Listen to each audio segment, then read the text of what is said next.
Good afternoon, everybody. This is Carolyn Brown from Career Care Package, replacing, but not really, Nashad Gadani. We're appearing in his stream. Nash is away driving towards Adelaide as we speak, so hopefully that's all going well. And today I'm absolutely delighted to fly the ship solo with Brian Gardner.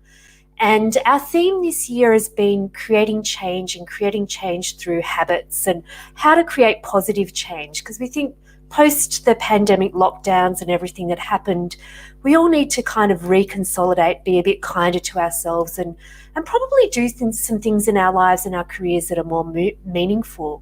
So today I've got Brian Gardner, and Brian is an alignment and movement strategist and a career guru.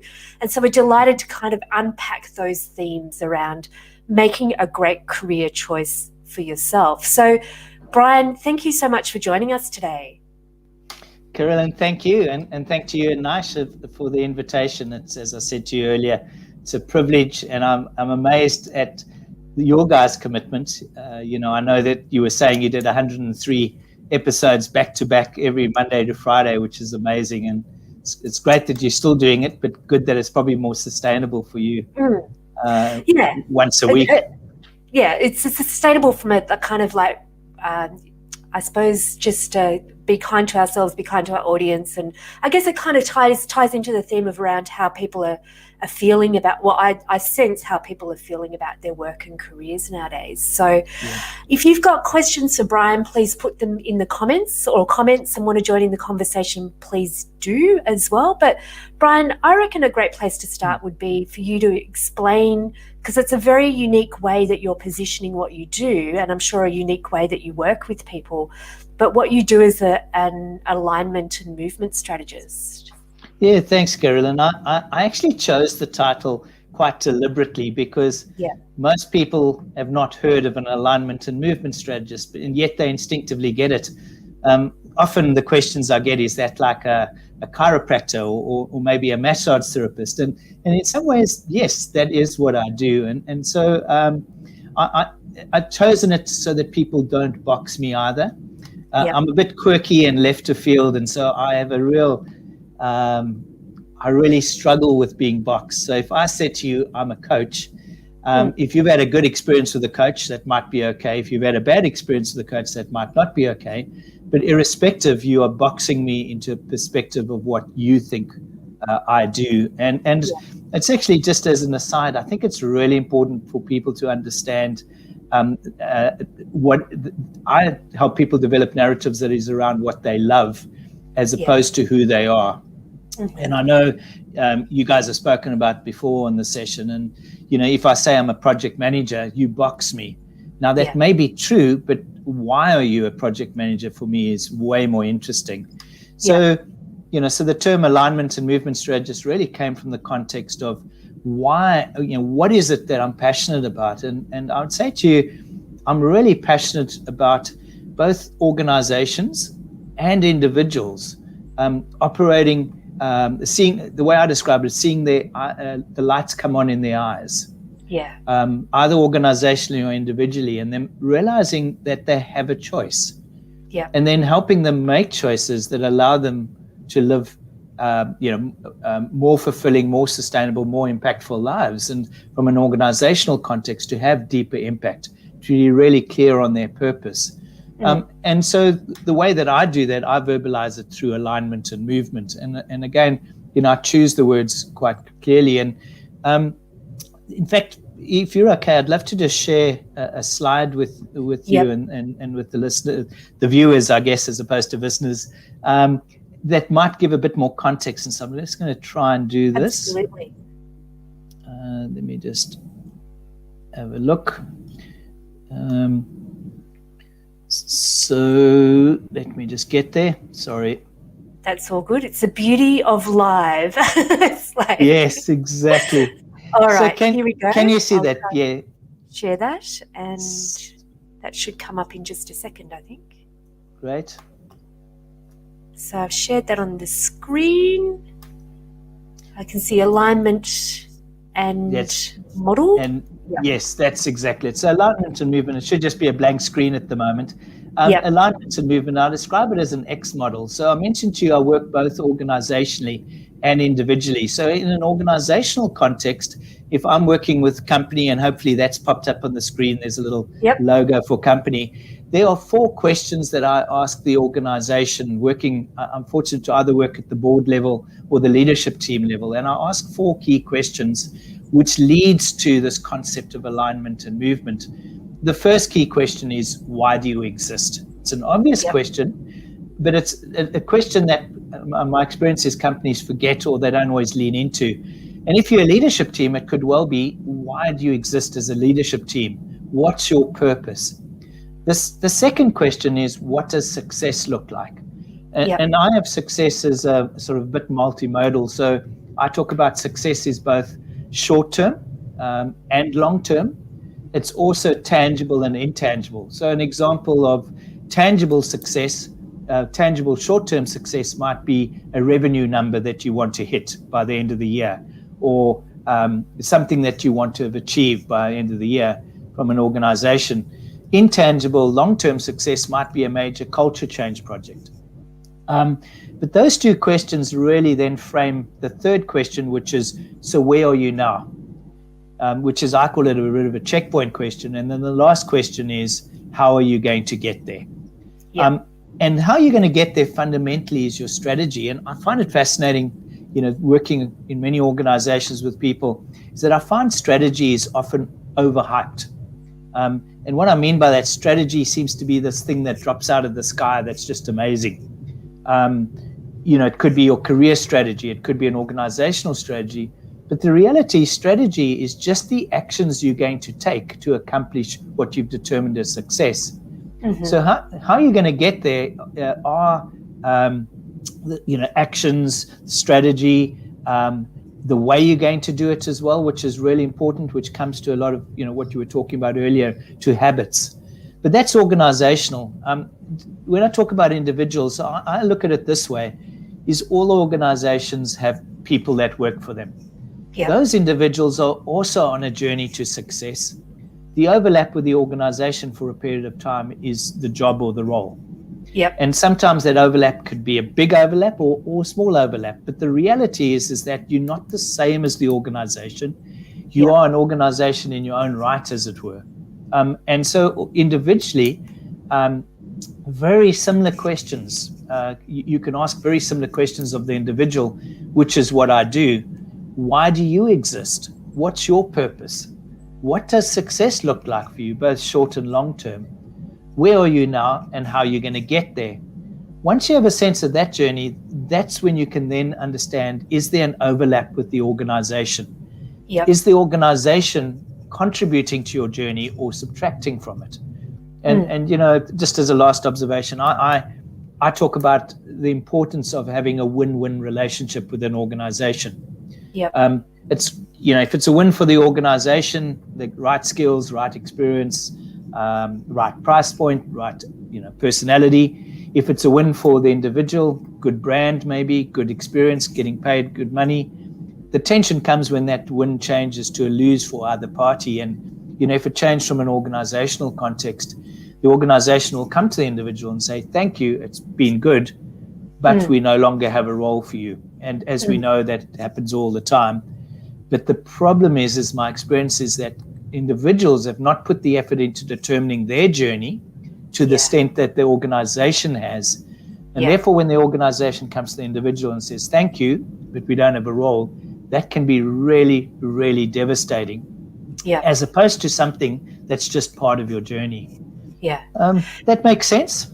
Absolutely. And it's really interesting that you bring this up, because I guess, speaking, say, from the individual level, which you've just alluded to, compared to the company, those questions are really provoking for people, because, quite often you can go through your entire career and not actually ask those questions, or the point that you might ask those questions are when you actually have to look for a new job, where you're suddenly confronted with, well, where do I go from here? But fundamentally, who am I to go to that point as well? So for anybody that is in that kind of realm of stuckness, what do you suggest? How do you get people even just to start to ask those questions of themselves. Yeah, great. And for me, it's about movement. So you'll notice, I call myself an alignment and movement strategist. What I've really described to you has been the alignment piece. So one of the huge tensions that I find with people is they tend to think very black and white. Have a job, not have a job. Right or wrong, left or right. It tends to be quite black and white, their thinking. And when you think about it, success is something that moves. You might say, I want to have earned a certain amount of money by that period of time. But if you haven't got there, what's the issue? So for me, I talk about the work that I do is not about finding the answer. It is about enabling movement in an aligned direction. So helping people to get unstuck, helping people to start moving, not necessarily to land or to find an answer, but to start moving. I'm going to just stop sharing so we can see each other again. Yeah, absolutely. Yes. So we are far more beautiful than the diagrams. Yes, absolutely. So when we spoke earlier, you were talking about some elements to consider, and I've just sort of said to consider in making a change. And one of the things you talk about is self-awareness. And I think that term gets bandied around a lot. But what does that mean if you're starting to look towards where you want to go? What does self-awareness mean? Yeah, so my observation working with people and observing myself, as you'd know, working in this space, I learned so much about myself while I'm working with others. And it's what I love about that, is the intellectual challenge of adjusting myself. And I never see myself as someone that has the knowledge that I give to someone else. It's always a mutual journey. So my observation is that there's a number of phases that we go through. And I almost would suggest to you that the first phase or the first key part is self-awareness. So what do I mean by self-awareness? Because people tend to think they're more self-aware than they really are. Yes. And when I'm in an organization, if I was to say in a room, say to 20 people who thinks they're self-aware, I'm pretty sure 20 out of 20 would raise their hands. If you ask their colleagues, who do you think is self-aware? It would narrow it down quite substantially.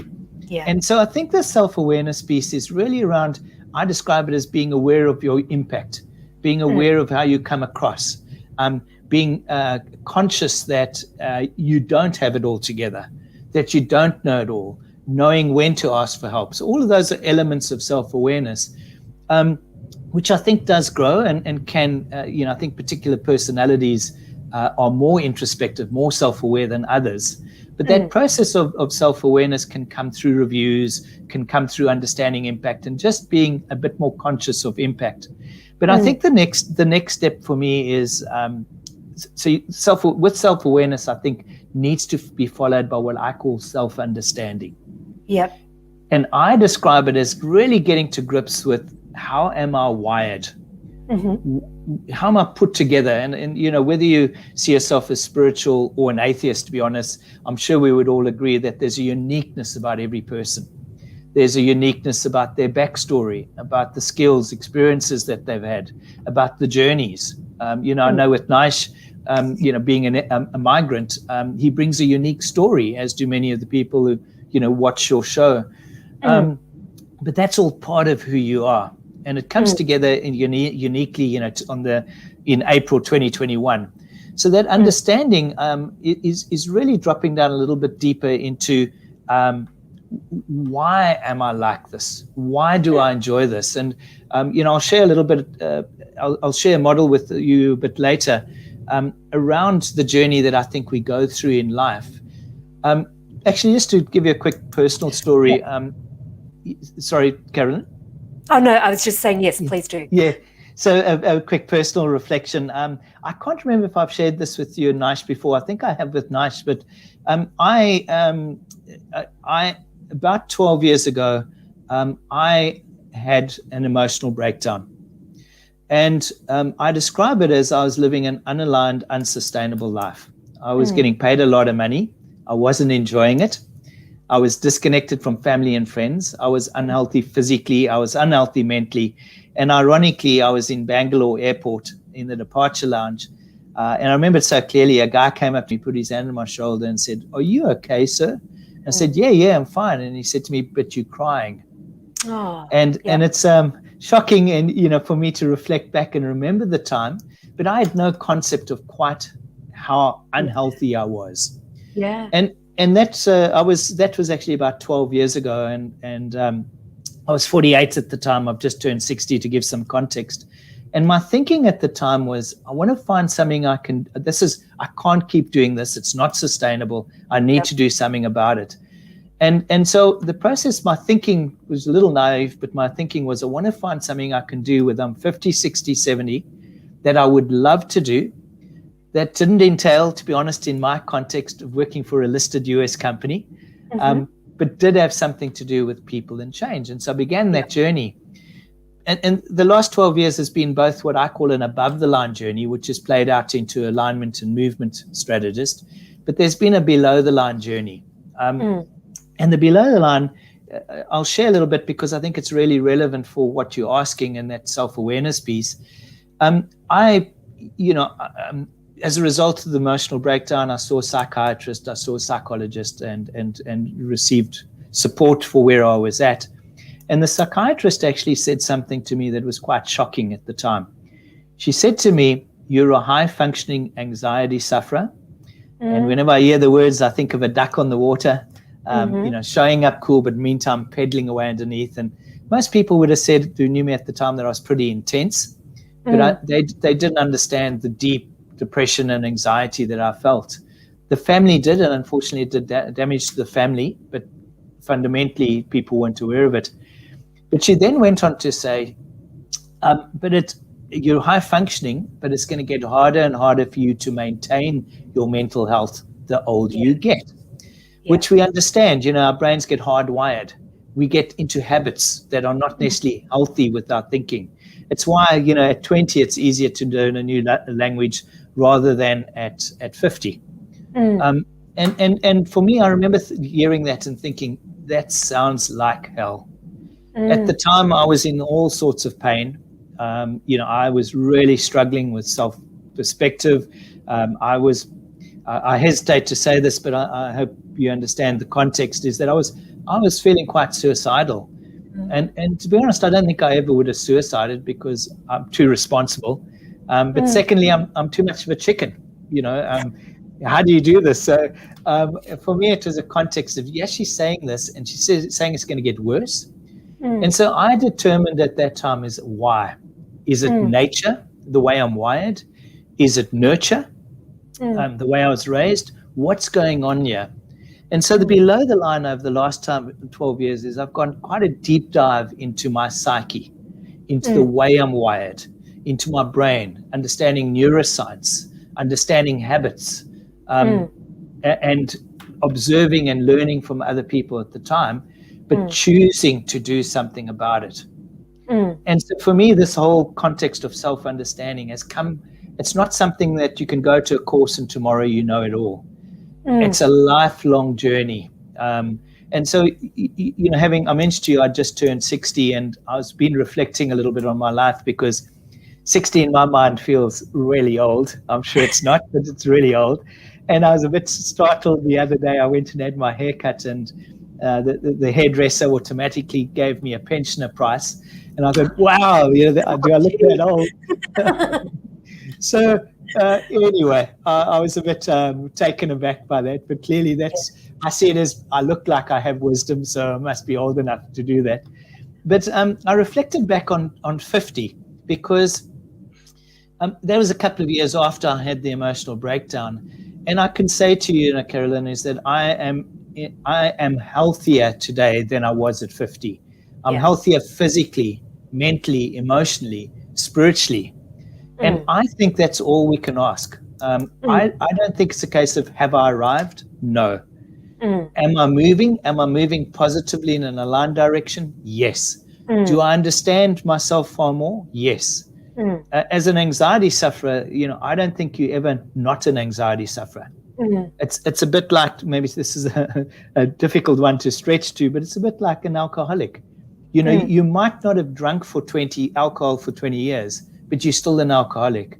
Yeah. And so I would say to you, what I am better at is understanding my triggers and being able to manage my triggers better than them managing me. And I'd say to you, consciously, that's what's happened over the last 10, 12 years. Yeah. Thank you for sharing that, Brian. It takes a lot of courage to be able to talk about those things that I think, obviously there is still quite a lot of stigma attached to being, vulnerable, really, and your experience as well. So, and I think it's interesting that you say about the anxiety and, high functioning anxiety, because I think that anxiety can drive you to great achievement on the surface. Absolutely. So, the money, the house, the cars, the boats, whatever you consider to be a reflection of success. But yeah, I think, there's a huge disconnect that a lot of people do suffer because you think, well, I'm supposed to want these things. These things are the trappings or what we attribute to success being, but I don't feel successful, there's a... And so for you dug really deep by the sounds of it in terms of exploring who you are from a kind of DNA level to get you to shift in a way. Yes, I have, and I'm actually I'm not a great fan of the word career.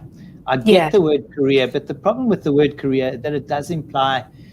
I always think of a ladder when I hear the word career, and I don't think that's what it's about at all. I really think it's about how you show up. So so I mentioned, I think it's self-awareness, self-understanding. The third key step for me, Carolyn, which is increasingly happening for me, is self-acceptance. Yep. So I am who I am. Yes, I have struggled. I've done good stuff. I've done bad stuff. I've damaged. But am I in a better place? Am I doing something about it? And so that sense of self-acceptance has become more important. I'll be really honest with you. I see this so often out there that we do things because we need affirmation. We do things because we want to be affirmed. I call it hugs. You need a virtual hug, and so you do some things to get that affirmation. And that's really dangerous if we need that affirmation from external. And that is what led to a lot of my dysfunctionality and my breakdown. Is I was so desperate for affirmation that I would do anything. I was really needy. And I would say to you, I'm in a place now where I still need affirmation, but I've learned how to affirm myself more positively in a healthy way. And if people do affirm me, that's wonderful, but I no longer need it. And that's that process. Yeah. I'd love to jump in on that, because I think that's what people really struggle. And when you talk about know yourself and that type of thing, and not look external and look internal, what gives you a sense that you're okay, you've done the right thing, you've done good work, and you're moving in that direction? What are some of the signals that aren't external for you that help you understand that? Yeah, that's a great question. I'll try and answer it. I'm not sure I've specifically verbalized it. I would say probably one important part is that I'm comfortable to be alone. I quite like my own company now. I am more peaceful. I'm less agitated. Another one is, I have a couple of very important stakeholders in my life, as it were. And one is my wife, Cheryl, who, just to give you some context, we've been married a long time. She's an amazing woman. And at 17, I was 18, she proposed to me. Oh, right. Yes. And 2 years later, we married, and she was 19 and 20. And, we celebrated our 39th wedding anniversary in December. But she would say to you that we've had multiple marriages in that time. Mm-hmm. And I think that's really true, and she would say some better than others. Mm-hmm. And in fact, at our wedding anniversary in December, we decided that we weren't going to focus on quantity anymore. We weren't going to focus on the number. What we were going to do was focus on quality, on the quality of the relationship. So the number's irrelevant if it's not followed by quality. And so I mention her because she's a very important stakeholder that I trust. Yeah. And so, when I say to you that I think in the last 10 years I'm healthier, I'm, mentally, physically, all of that, she validates that. Yeah.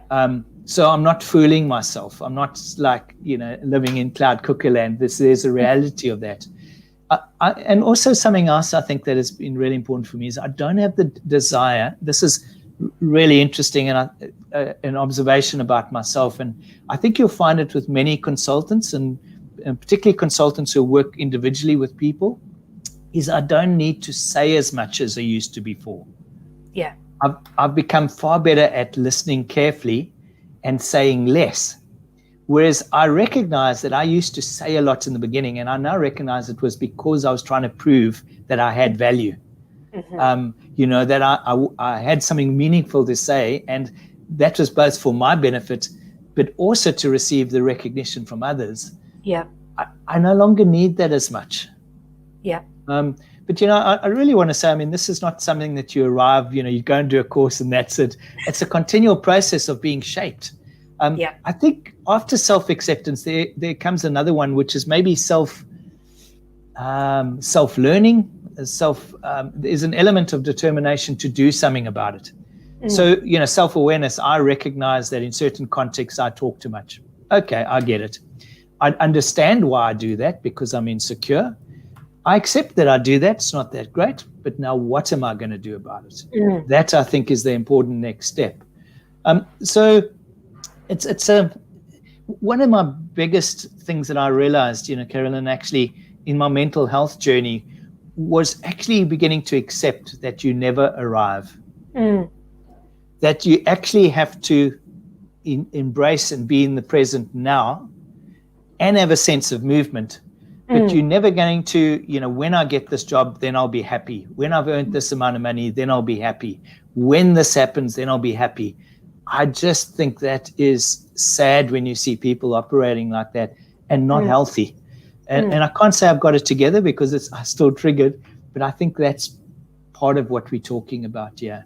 It's really interesting, isn't it? It's just sort of reflecting as you're speaking, like, I've taken up a daily habit of going for a swim down at Port Phillip Bay. But one of the things that it really has made me, so I walk 20 minutes down there and I walk 20 minutes back.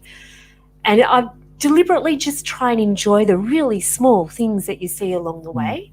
That kind of level of being present to what's going on. And it gives your life a real richness. I can't always do it. Life's distracting. There's heaps going on. But so you're talking about that sort of ability to just really be in that space. Yeah. What helps you do that? Like what helps you maintain that awareness of what's going on rather than being lost in, whatever else is going on in your space? Yeah, great. I love that, by the way, that as much as you can, that daily habit of doing that. Clearly, it's something that you must enjoy. Otherwise, you shouldn't make it a habit, because that's a key one. I observe when I work with people, and I observe generally that people tend to be discontent. Yeah. They're not really that content. They're not content with their jobs. They're not content with the money they have, the house they live in, the car they drive. I think social media has had a lot to do negatively about that, particularly with young people. I do a lot of work with teens and people in their 20s who have grown up with that social media lens, as it were. So it's often you can't avoid it. And so you're comparing yourself all the time. I have to be really careful around LinkedIn because I'll go in and I'll see a colleague has posted some amazing stuff. And I know the reality of this is that, we show people the good stuff. Sometimes the bad stuff we don't show, but it triggers me. It begins to make me insecure and makes me discontent. So what I try consciously and actively to do is to be content with what I do have and put less emphasis on what I don't have. And it sounds simple. It's not. I think it's just about that a self-awareness piece of what's going on here. Why am I feeling insecure? I recognize that I have what I call stress symptoms, and I've captured my stress symptoms, actually captured them on the phone. I recognize that when I start worrying about money, for example, it's not that I shouldn't worry about money, but when it starts to dominate my thinking, I recognize that's a stress symptom. That means that I'm not getting my needs met in some way. And that enabled me to take the focus off that and realize, so what is going on here? Why am I feeling insecure? Because worrying about money is a recognition for me that it's triggering insecurity. Why is it triggering that? What's going on here? Maybe, I'm getting too focused on LinkedIn, or I'm noticing something else, or there's something happening, or something happened that caused that insecurity. And so consciously, I think, in my context, it's just trying to be more content with what I do have. And, it's relative. As you would pick up from my accent, and I think you might know, I'm a South African. I'm an African Australian, and context of living standards in much of Africa and much of Australia is chalk and cheese. But the reality is that it doesn't mean Africans need to come to Australia to live their full lives. They have to live their full lives in that context that they live in. So, I think the other element for me that you are describing around when as you walk down to the bay, you're very aware of these small things. I have been exposed to a theory which people may have heard of, and it was something that I only found out about last year and immersed myself a little bit in that has been helpful, is something called the three-centered awareness, or three centers of awareness. It's based on the work of a guy called Gurdjieff, and I'm a lay person. I'm a fellow student, so I don't presume this to be I'm not talking as an expert, I guess. I'm just talking it as a practitioner that's learning. And fundamentally, the theory is that we have three centers that need to be online all the time for us to be fully awake or fully aware or fully present, if I could use those words. A bit like a three-legged stool or a tripod. You need all three for it to work. If you only have two, clearly it's unbalanced, etc. And so the three centers make a lot of sense. Two of them, at least, I think, make a lot of sense initially. The first is the intellectual center. That's the rational part of our brains. That's the part where we make decisions. That's the part that is, rational. If I asked you why you made a certain decision, that's the rationality part of it. And in my observation of myself personally, is that the intellectual center dominated the first 30 years of my life. It's really what schooling does in many ways. The schooling that I went to, I think schooling now is probably a lot more holistic, but it's the intellectual center. We need that, but if we're dominated by that, we make decisions without emotion. We make decisions without feelings. The second, and that's the intellectual or the mind. The second center is the emotional or the heart center. So it's not necessarily the emotional piece of it, but it's the sense of knowing through emotions, through your heart. So I'm sure you've had the experience, and our viewers would have had the experience of being in a room and you can just sense something's not right. Yeah. No one says anything, but there's the sense of it. That's the emotional center in play. That's that awareness of something that's going on a bit deeper. That's where the empathy comes from. And I would say to you, I think my life was dominated from 30 to 50 by the emotional center. I was just overwhelmed by my emotions and not knowing what to do that. This last 10 years, I think I have been able to bring the two more into alignment, intellect and emotions, so that neither dominates. But there's a third center that for me has been quite revolutionary, I guess, in the way in thinking about it. And they talk about it being the moving center or the kinesthetic center. So so as you walk down, for example, to the bay, the smells, the sense of awareness, the sense of being present in that moment is where it all comes together. So let me give you an example. As you walk down to the bay, there's an intellect involved. You're thinking about, why am I doing this? What do I want to do? What am I going to get out of it? How far am I going to swim? There's the emotional center where the endorphins, the feeling good about yourself, that connection. But then the moving center is that sense of where's it all coming together. And as you swim, feeling the water flow past your body, as you walk down to it, feeling if it's raining or whatever's happening. And the way I've now seen it as almost 3 operating systems that need to be online at the same time for us to be fully aware, fully awake, fully present. And so even as I sit here talking to you, there's an element of intellectual center that I'm engaging with. There's an element of emotional center that I'm trying to keep in touch with. And there's this element of moving. And so in my context, really, it's around, where are my feet? Am I centered in this moment? Am I present? And when I'm working with people, you pick up very quickly where they centered or what their dominant center is. And part of my job is to encourage other centers to come online. So if I'm working with someone who's very emotionally, I might actually take them into an intellectual thing. Yes, I know you're feeling like this is the end of the world. Let's bring some reality into it. Financially, you're actually okay. You've done the financial work. You know that you will be okay for 6 months. But what I also find, and this is particularly my experience with men in particular, is that I'll take them for a walk, or we'll go and do something together, because that brings it together in a context that brings balance to those 3 operating systems. Does that make sense? I hope it doesn't sound too weird.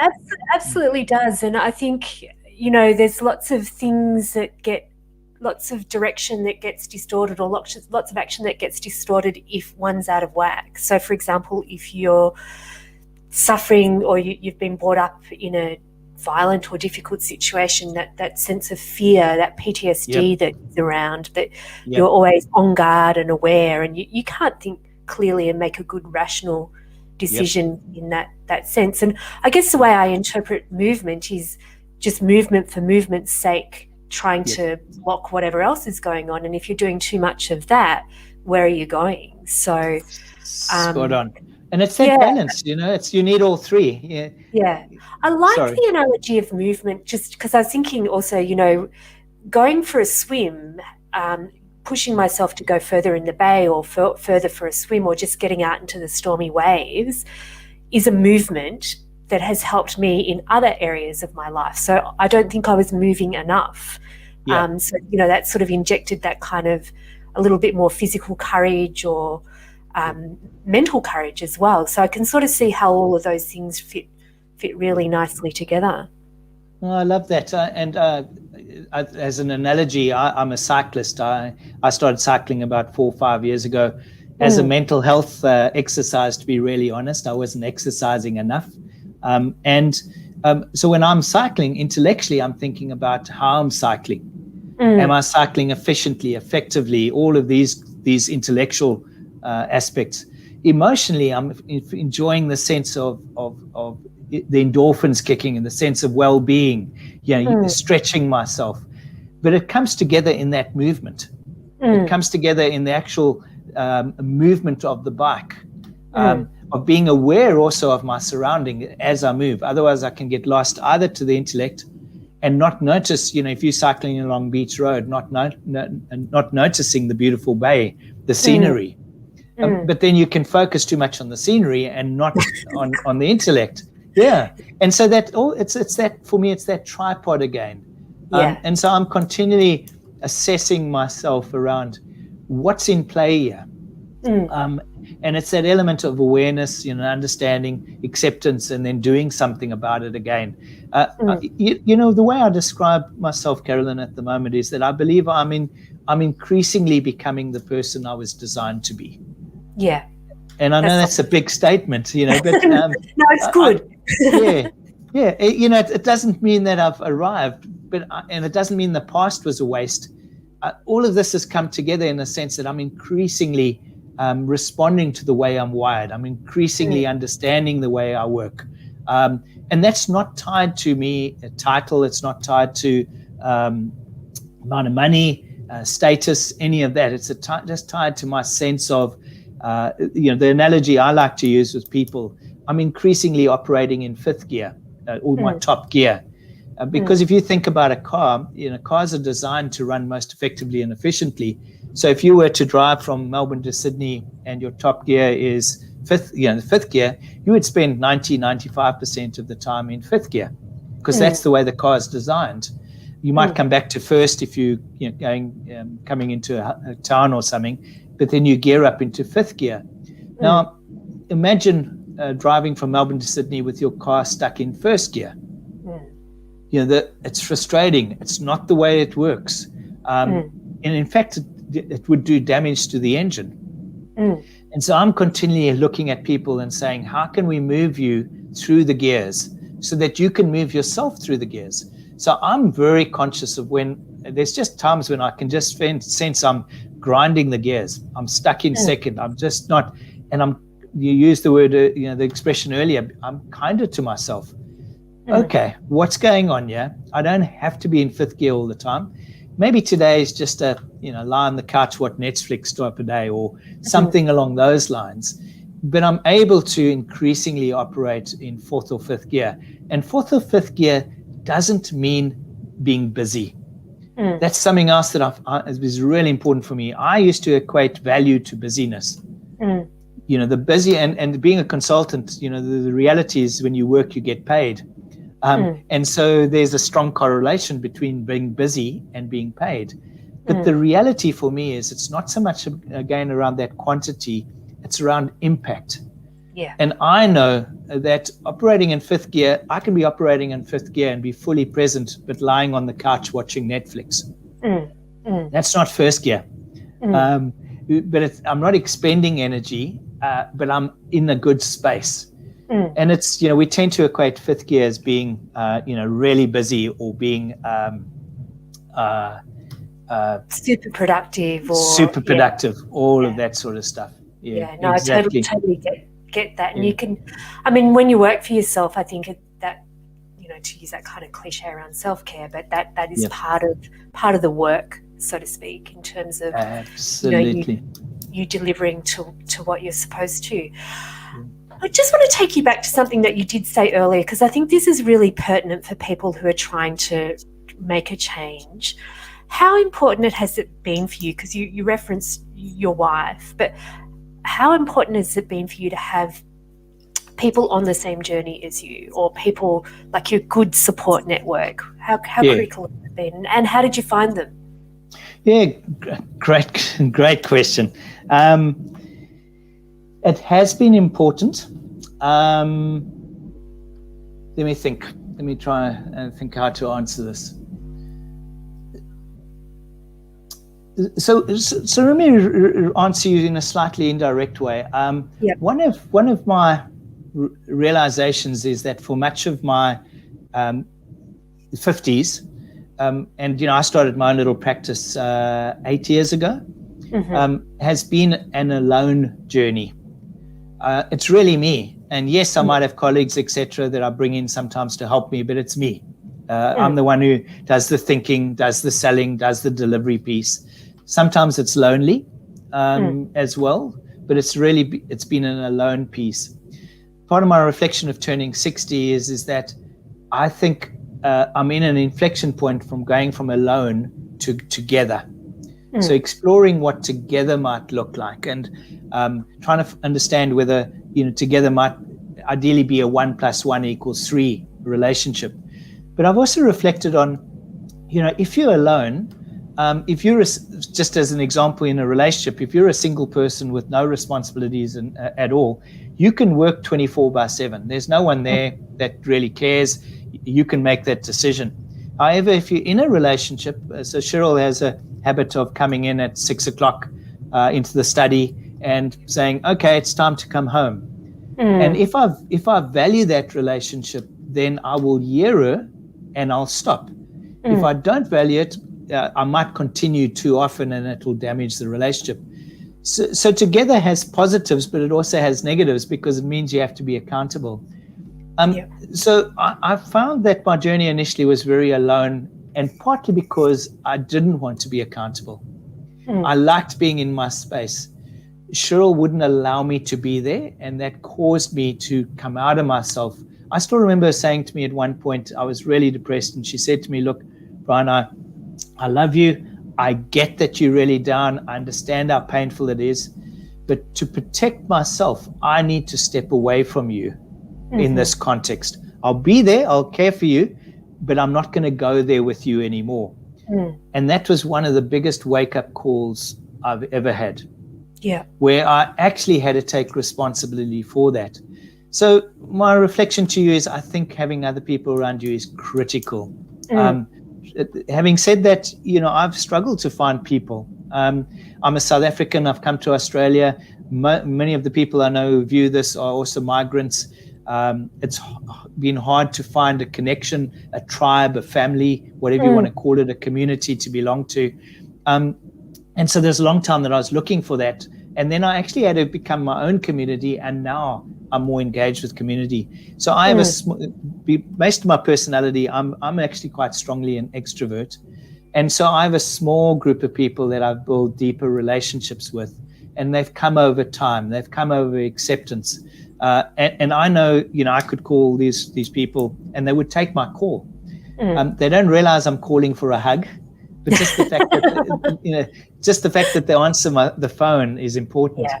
So I do see a lot of loneliness out there. I do see a lot of people who struggle for connection, that need people to mentor, to support them. I have a friend who's a GP, a medical doctor, and he says is that a number of people, particularly older people, make appointments with them just so they've got someone to talk to. Yeah. And that's tragic. So I'm not sure I'm quite answering your question, but I guess what I am saying is, yes, relationships are important. Having people around are important. How do you find them? That's a tricky one. I've got some thoughts around that, but I'm also aware of the time. Yeah, I guess, we all talk about sort of traveling along with the peer group, and then you leave the peer group, and that can be very lonely, whether, you're leaving your country or leaving your typical working life or whatever. And my observation is that it's a friendship and connection is just a lot of trial and error. So absolutely. And it's keeping moving. It's not getting stuck. It's not giving up. I think part of, if you were to say to me, what have I been successful about, in my life, I would say to you, not giving up, not stopping. There's been times when I just wanted to stop and just putting the foot in front of the next one at times when it felt like it was the last thing I wanted to do. And what I love about my role is I get to meet such interesting people, and people reach out for chats, and I always say yes. I always, just fantastic. Keep going. I'm sure many people have found value from this conversation and reflected on their own journey and that type of thing. So what's the best way for people to connect up with you? Is that via LinkedIn? Yeah, great. Thank you for asking that. Yeah, very happy via LinkedIn. So I'm on LinkedIn, obviously, as Brian Gardner. You're also more than welcome to, if you want to drop me an email. It's Brian, BRIAN, and when I originally registered this domain, I didn't realize how long it was, but I'll read it out to you. At Gardner, Gardner, consulting, one word, services. So gardnerconsultingservices.com.au. As I say, in hindsight, I should have chosen something shorter, but anyway, that's what I did. It's what it is. People get used to it. Well, thank you so much for joining us today, Brian. It's been absolutely fantastic. And if you're watching this, please follow the hashtag Career Care Package. If you're watching on YouTube, please give us the thumbs up or even subscribe. Naish and I will be a duo next week. I think we've been flying solo for the last couple of weeks on this show. So we're going to continue the theme of habits and, I guess, a more considered approach to making change with experts along the way. So looking forward to seeing you all next week, and have a fantastic day. Bye, everyone. Thanks.